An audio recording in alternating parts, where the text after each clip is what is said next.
Olá, amigo. Seja bem-vindo.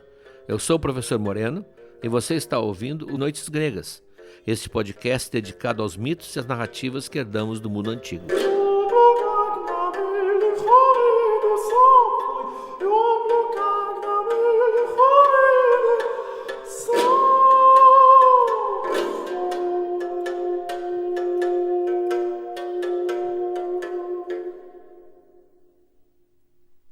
Aquiles sabia que estava destinado a morrer antes que Troia caísse.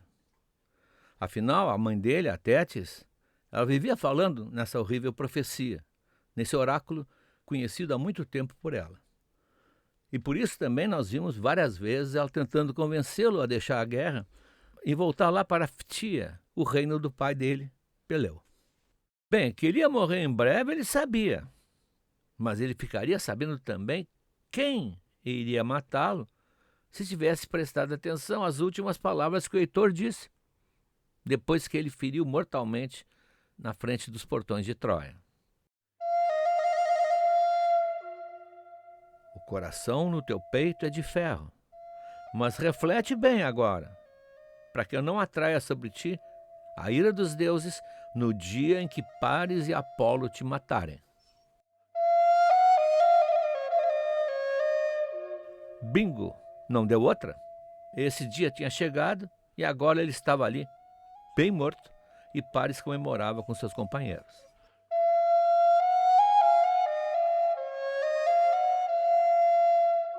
Agora, eles precisavam levar o cadáver dali para exibir para o povo de Troia. Isso ia mudar a vida de todos, ia ser a grande notícia de suas vidas.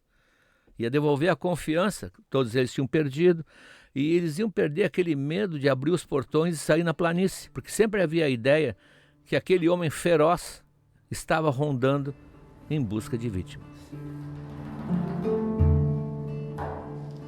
Deífobo, que estava junto com Paris, lembrou que eles tinham que agir rapidamente, porque daqui a pouco alguma patrulha grega podia surpreendê-los e não iam permitir que eles levassem Aquiles como troféu. A primeira ideia que ele teve, aliás, foi usar o carro de Aquiles que estava ali. Só que os cavalos, os famosos cavalos de Aquiles, os divinos cavalos de Aquiles, um deles inclusive falava, se opuseram de tal maneira com dentadas e coices que o Deífobo achou melhor desistir dessa ideia.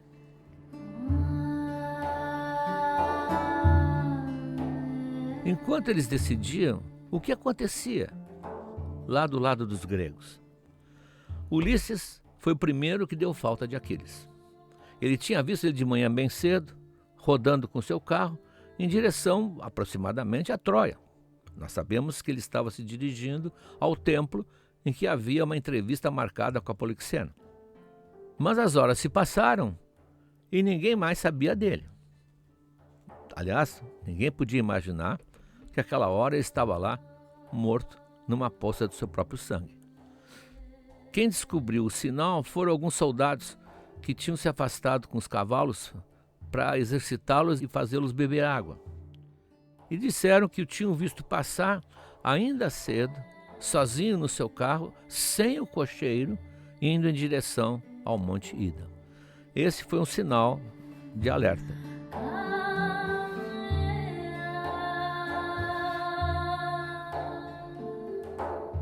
Ulisses não gostou. Alguma coisa não estava cheirando bem, porque o Aquiles jamais ia se afastar do acampamento sem levar, no mínimo, o seu fiel Automedonte, que é o cocheiro que dominava os cavalos divinos. Tão cedo, sozinho, em direção ao território inimigo, um mau pressentimento tomou conta de Ulisses. Talvez fosse até um recado que ele estava recebendo naquele momento de Atena, que sempre foi sua conselheira. Aquiles estava em perigo.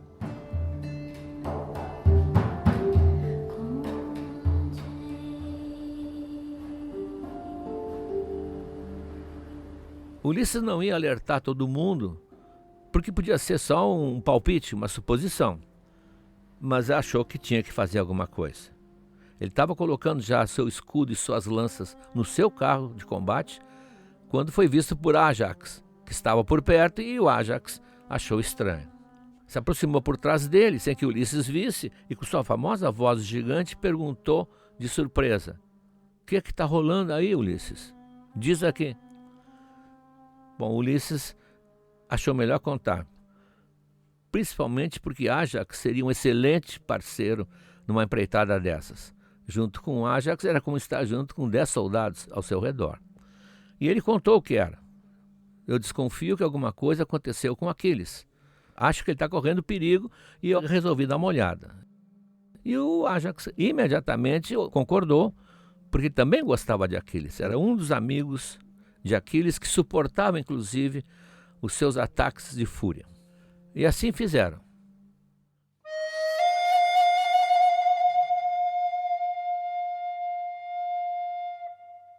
Quando chegaram nas imediações do Monte Ida, apareceu-lhes, na figura de um pastor, é claro, Atena, e avisou que Aquiles tinha tombado na frente do templo de Apolo e estava lá, prestes a ser levado por seus inimigos para dentro das muralhas.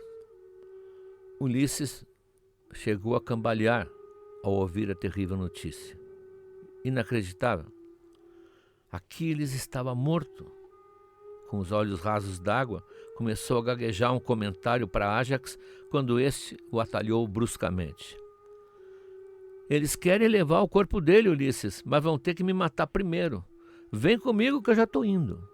Falou desembainhando a espada e correndo aos gritos para o meio da clareira onde ficava o templo de Apolo.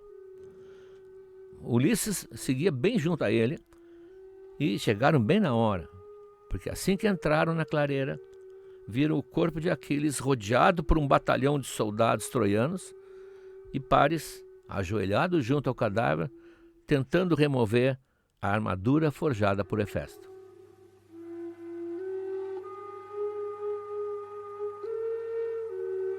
Não preciso dizer que os troianos ficaram surpresos e apavorados, e Ájax aproveitou e se lançou correndo por entre as árvores, lançando um grito terrível de fúria que foi ecoando até o sopé da montanha. Paris, porém, mais rápido e mais alguns atrás dele, conseguiram recuar até a borda da clareira e resolveram abandonar o corpo de Aquiles em poder dos dois para buscar mais reforços. Ulisses sabia certamente que os troianos não iam desistir. O esforço que eles tinham feito para recobrar o corpo de Heitor indicava que eles também iam fazer um esforço para tomar o corpo do seu maior inimigo. E foi assim mesmo. Paris foi lá, reagrupou seus homens e avançou contra os dois, que agora só tinham as suas espadas para enfrentar troianos armados com lança. Não precisaram trocar palavras. Só pelo olhar, Ájax e Ulisses se acertaram. Só tinha um caminho a seguir: fugir e levando Aquiles. Então Ájax, que era grandalhão, era imenso, era o mais alto guerreiro de toda a guerra, embainhou uma espada e num só gesto colocou o corpo de Aquiles sobre o ombro esquerdo e começou a correr. Atrás dele ia Ulisses, bem nos calcanhares, mas cuidando e voltando-se sempre que sentia a aproximação dos troianos e lutando para mantê-los à distância. Ájax corria, Ulisses demorava os perseguidores. Enquanto eles estavam entre as árvores do bosque, a vantagem era deles, porque a trilha de correr era estreita e os inimigos não podiam se juntar perto deles. Mas quando chegaram na planície, aí eles foram cercados por todos os lados. E a luta passou a ser desesperada para manter a distância, como se tenta manter lobos numa matilha. Eles estavam ainda tão longe do mar que nem podiam enxergar as ondas. Sentiam que talvez não conseguissem vencer a distância que os separava do acampamento. Mas nenhum dos dois ia desistir. Eles não poderiam conviver com a vergonha de ter abandonado o corpo do amigo ali sem lutar para defendê-lo.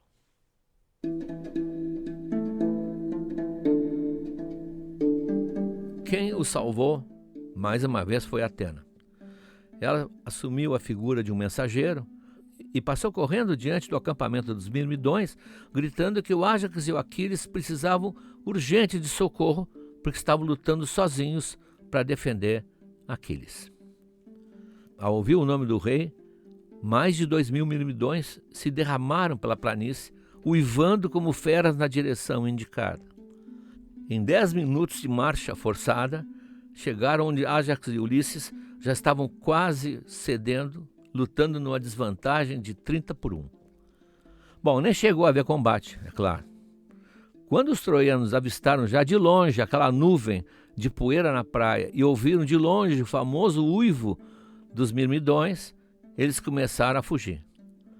Eles desistiram da sua valiosa presa e começaram a fugir o mais rápido possível em direção às muralhas. Por isso, Aquiles chegou de volta ao acampamento nos braços de seus soldados. Atrás deles, exaustos, mas vitoriosos, Ájax e Ulisses se arrastavam, apoiando-se um no outro para não cair de cansaço.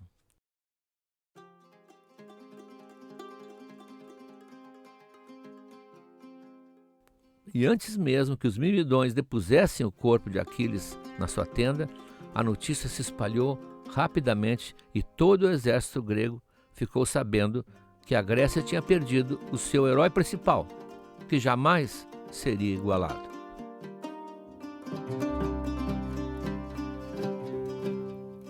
Coube a Briseida a tarefa de chefiar as cativas que iam preparar o corpo para o funeral. Aliás, não fazia muito que ela tinha chorado sobre o cadáver de Patroclo, e agora era obrigada a despir e a lavar o próprio Aquiles, o seu homem, o dono dos seus sentidos. Assim como Tétis chorou por seu filho, tinha chegado a hora de Briseida chorar por seu amado, da mesma forma que Andrômaca já tinha chorado por Heitor, repetindo aquela triste cena que as guerras sempre reservam para as mulheres.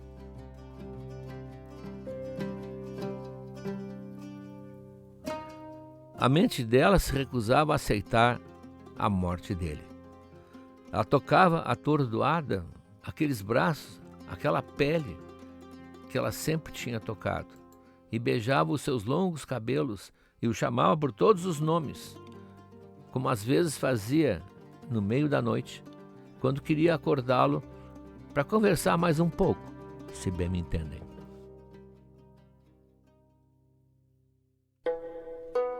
Enquanto isso, a deusa Atena fez o corpo de Aquiles parecer mais sólido, como se fosse uma estátua de um daqueles deuses da guerra. E o espanto tomou conta de todos que estavam ali em volta e viam ali uma imagem de Aquiles como se recém tivesse chegado e estivesse adormecido no seu leito. De repente, do fundo do mar, ouviu-se aquele grito lancinante e interminável que assustou os cavalos e fez os homens recuarem de pavor. O vento, naquele momento, parou de soprar e as ondas subitamente se acalmaram, porque do meio das águas do Helesponto surgiu Tétis, acompanhada de suas nereidas que vinham chorar por Aquiles. E vieram também as musas, as 9, todas elas. Ela não tinha nada a ver com Aquiles. Mas ao ver a tristeza de Tétis, elas resolveram apoiar a amiga nesse momento difícil e desceram do monte Hélicon, onde elas moravam, e vieram se juntar às nereidas. Lá de cima do Olimpo, ao ver aquela pequena multidão de mulheres, eram 50 nereidas, mas as 9 musas, Zeus achou melhor encher os gregos de coragem para que os olhos mortais pudessem contemplar sem medo aquele glorioso encontro de deusas reunidas em torno de Aquiles. Nunca podemos esquecer que a visão de um deus, no seu estado original, sempre é perigosa para o homem. Por isso que geralmente os deuses, quando falam com os homens, estão disfarçados ou assumem uma figura mais humana, mais próximo dos humanos, para que possa haver um diálogo sem medo ou sem perigo.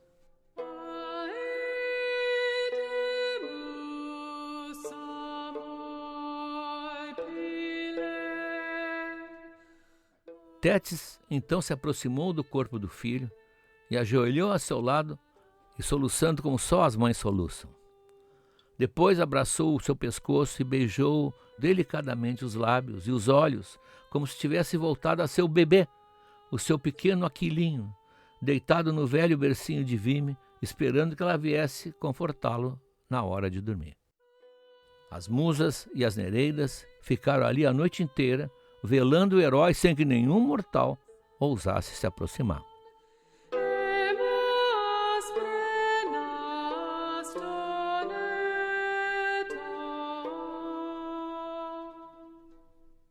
Então, de repente, das ondas agitadas do mar, surgiu nada menos que Poseidon.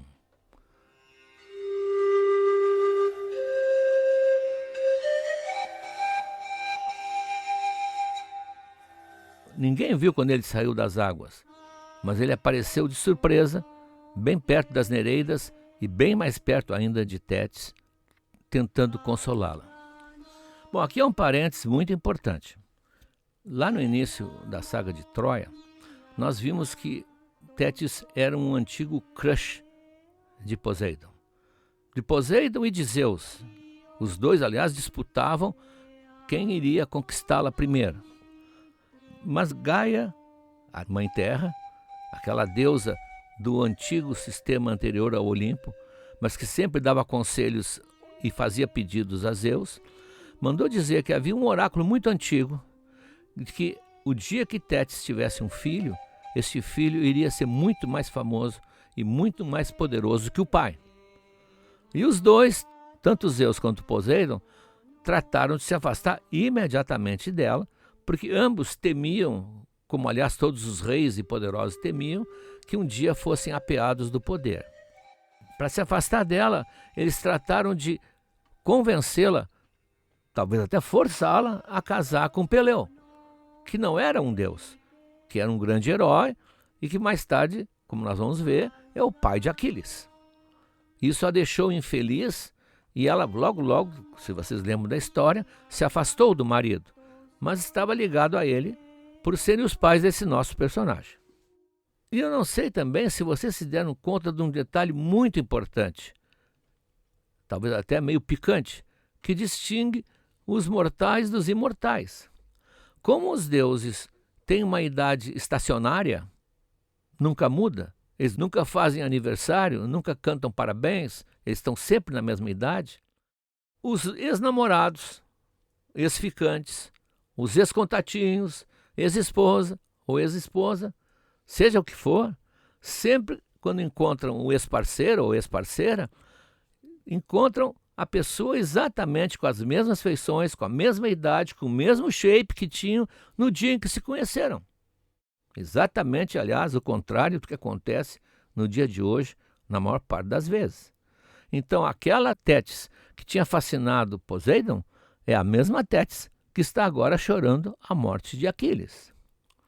E Poseidon, então, acha que é um momento, talvez, de fragilidade, um momento ideal de voltar a fazer a corte com Tétis e limpar um pouco a sua figura daquela ocasião que ele fugiu de maneira tão covarde. Minha deusa, o cara chega, minha deusa, tinha que ter um som de violão atrás, assim. Não chores tanto a perda de teu filho, porque ele não vai para o mundo dos mortos como os outros vão. Não, acredita em mim. Sou eu que estou te dizendo. Ele não vai ser condenado a viver na eterna escuridão. Ele vai morar com os deuses, como aconteceu com Hércules ou com o próprio Dionysos. Em breve ele se erguerá, e eu darei a ele de presente uma ilha sagrada no Mar Negro, onde ele vai viver para sempre, recebendo das tribos que lá existem o tratamento de um deus, como nós, recebendo as mesmas oferendas e a mesma fumaça dos sacrifícios a que tu e eu temos direito. Vai, querida, cessa os teus lamentos, não aflige o teu coraçãozinho com tanta tristeza. Ah, e se não for assim como estou dizendo, podes me cobrar. Mas se tudo que eu disse realmente ocorrer, bem, aí terás muitas formas de me agradecer, se bem me entendes. E Noites Gregas aposta que ao fundo ele tinha um auxiliar tocando um violão de mansinho na surdina. Então, dado o recado, Como um sopro de vento, Poseidon voltou para o mar.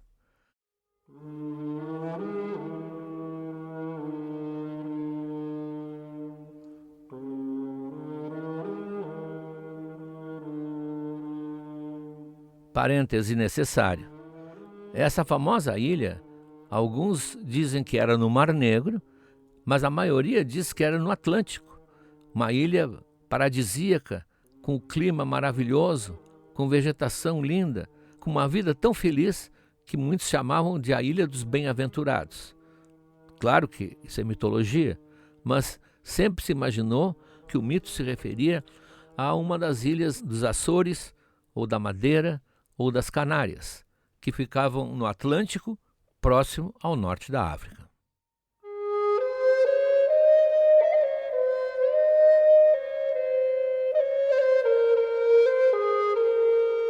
Então, com um sopro de vento, Poseidon voltou para o mar, muito satisfeito pelo que tinha dito para Tétis.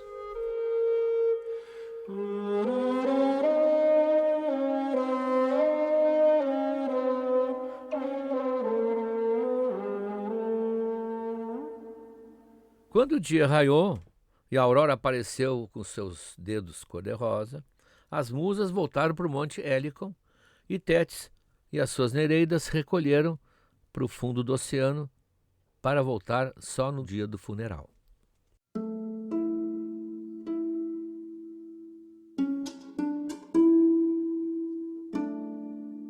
Alguns episódios atrás, nós vimos a descrição do funeral de Pátroclo, que foi o próprio Aquiles, aliás, que preparou. A fila tinha andado e agora tinha chegado a vez dele próprio.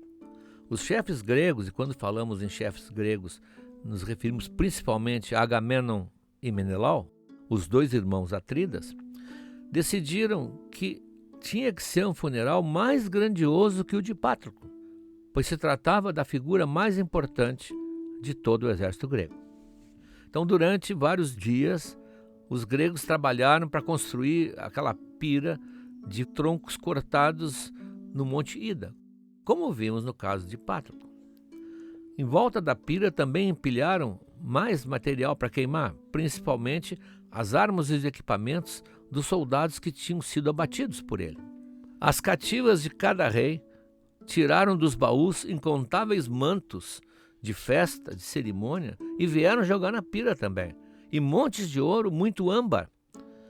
E os mirmidões, mais uma vez como aconteceu no caso de Pátroclo, estranhamente, cortaram a garganta de muitos prisioneiros troianos, juntamente com novilhas, touros e cavalos.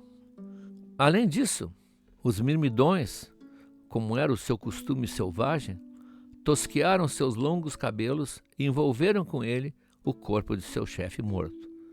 E a Briseida, a própria Briseida, dona de uma magnífica cabeleira, tosou o rente e colocou no seu peito como seu último presente para o seu amado.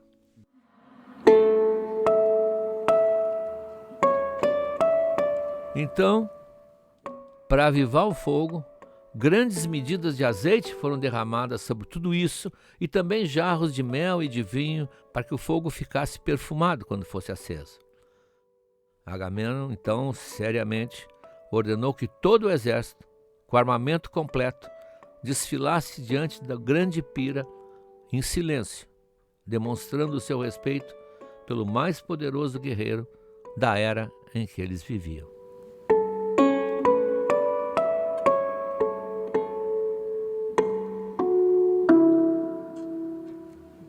Quando tudo estava pronto, Zeus, em honra a deusa Tétis, a qual ele também devia alguma coisa, enviou Hermes, o mensageiro, a Éolo, o deus dos ventos, ordenando que mandasse 2 dos seus ventos soprarem para atiçar aquela fogueira. E vieram 2 poderosos soprando na parte inferior da pira, fazendo as chamas crescerem numa dança enlouquecida. Os enormes troncos de árvore, ao pegar fogo, gemiam, contorciam no calor, estouravam, e uma volumosa onda de fumaça começou a subir pelo céu, espalhando cinzas por toda parte.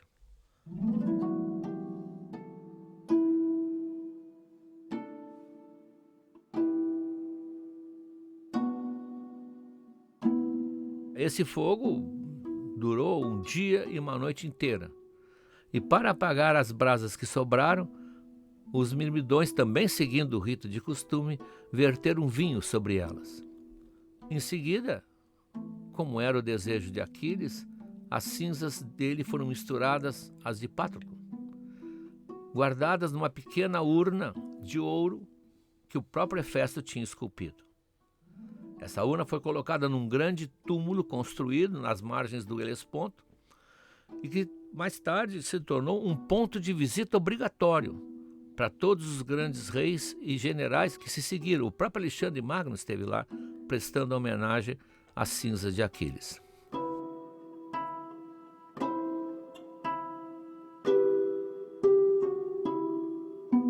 No fundo do mar, em sua caverna encantada, Tétis ainda hoje pensa nele com profunda tristeza, mas um pouco atenuada, porque de um modo ou de outro tinha obtido aquilo que sempre tinha buscado, a imortalidade de Aquiles.